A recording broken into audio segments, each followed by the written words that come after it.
M2 Records Jadopur. Music by Aakash Patel.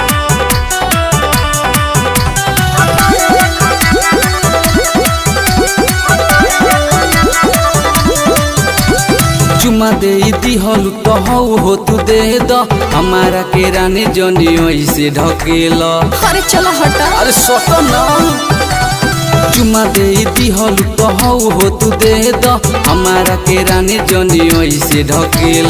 जैसा दीवाना कहीं देखाना देखाना और देखाना यार हुआ तो देहब यार लेखा यार हुआ तो देहब यार लेखा भतार लेखा ना हो भतार लेखा ना भतार लेखा ना हो भतार लेखा ना।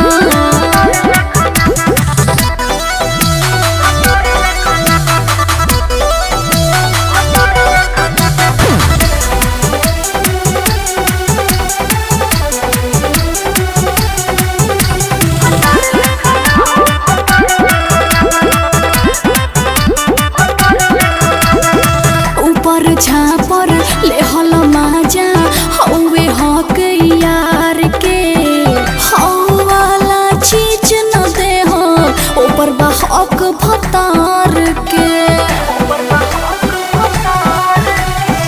प्यार में सब कुछ होला मजा है कुआर के काहे बतिया बोला तारू झूठा हो बेकार के। तारा जैसन यार कहीं देखाना एहो देखाना और देखाना यार हुआ तो देहब यार लेखा यार हुआ तो देहब यार लेखा भतार लेखा ना हो भतार लेखा ना भतार लेखा ना हो भतार लेखा ना। M2 Records Jadopur. Music by Aakash Patel.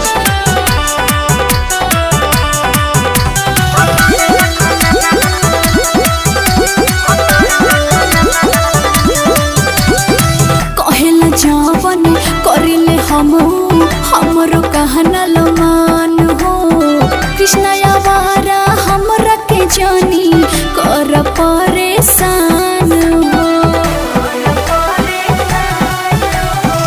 हो हमारे तबे नु तो हसे मांगतानी रानी बिरबल वाला मुआ के मोर रानी बुझ परेशानी। जैसन मजनू कहीं देखाना देखाना सुनो देखाना यार हुआ तो देहब यार लेखा यार हुआ तो देहब यार लेखा भतार लेखा ना हो भतार लेखा ना भतार लेखा ना हो भतार लेखा ना। चुमा दे दिहलु तो हो तू दे द हमारा के रानी जनी ऐसे ढकेल।